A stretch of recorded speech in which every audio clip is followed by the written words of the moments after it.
जय जगन्नाथ जय माँ सारला।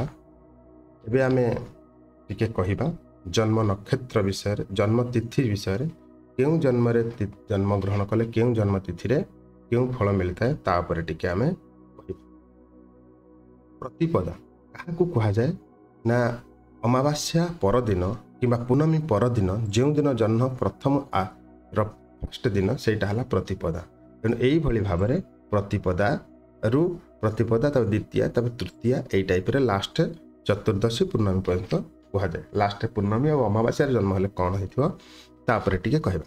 तेणु जन्म तिथि हेले प्रथम हेले प्रतिपदा प्रथम दिन जो मैंने जन्म ग्रहण करथांती सेमानकर मानव सुंदर शरीरधारी कुलनायक प्रतापवंत धनरत्नादीर अधिपति और पुत्रवंत होइथांती। द्वितीय तिथि जन्म ग्रहण कले कौन होती ना जात व्यक्ति दानशील बहुगुणशाली निर्मल हृदयवंत कुलश्रेष्ठ दयालु नीतिज्ञ बलशाली मुख रोगी शत्रु विनाशकारी कीर्तिवंत और क्षमाशील होइथांती। तृतीय जन्मित व्यक्ति अत्यंत गुणशाली विनयी धार्मिक पुण्यवंत राजानुरागी परोपकारी सहिष्णु परधन भोगी वायुरोगी वंशरक्षक सत्यवादी और कृतज्ञ अटंती। चतुर्थ जन्म ग्रहण करिले जात व्यक्ति कृपालु मिष्टान्न भोगी विवादशील निष्ठुराचरण प्रवृत्ति कठिन देहधारी परबितहारी और दुष्कर्मा हुए।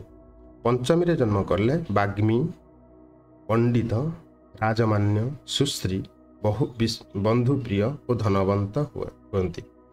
षष्ठी जो मैंने जन्म ग्रहण करते से व्यक्ति माने चतुर होइथांती विद्यावंत होइथांती उदर भोगी प्रलंबित बाहुयुक्त कीर्तिकारी सत्य प्रतिष्ठा धनपुत्रयुक्त और दीर्घजीवी होइथांती।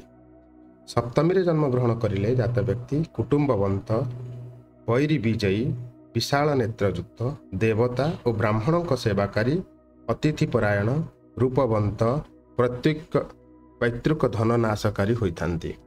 अष्टमी जन्मिले कौन होती से माने ना राजलक्ष्मी भोगकारी सुखी शरीरधारी दयालु स्त्री प्रिय दास दासीयुक्त धैर्यव्रत तापर कृष्ण प्रियभाषी होइथांती। नवमी जात व्यक्ति माने सर्वजन विरोधी परोपकारी लब्ध प्रवंचक शठ और दुराचारी होइथांती।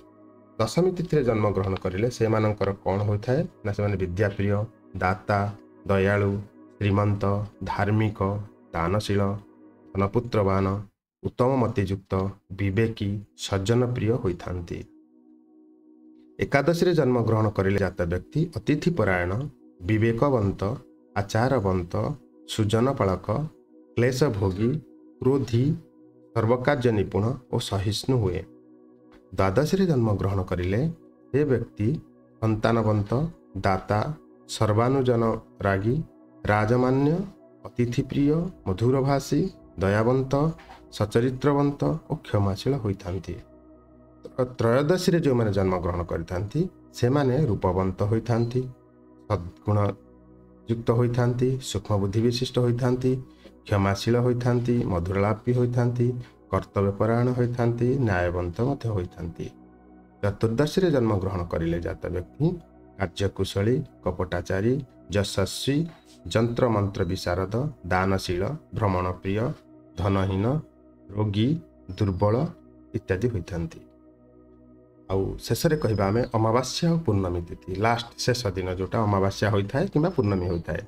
अमावास्या जन्मिले मानव दुष्कर्मा क्रोधी लोभी कृपण शठ कामुक परधन अपहरणकारी कलहप्रिय बंधुहीन और तीर्थाभिलाषी हुए। ओके शेष रे कहबा पूर्णमी जन्म ग्रहण कले जात व्यक्ति कंदर्प परि रूपवान स्त्री प्रिय धार्मिक पुण्यवंत आचारी यशस्वी श्रीमंत साहसी सरल हृदययुक्त शास्त्र विचारक सूक्ष्म बुद्धि विशिष्ट दाता दयालु विवेकवंत और लोकप्रिय होइथांती।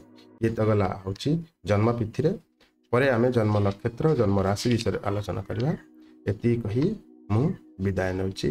धन्यवाद। Thank you.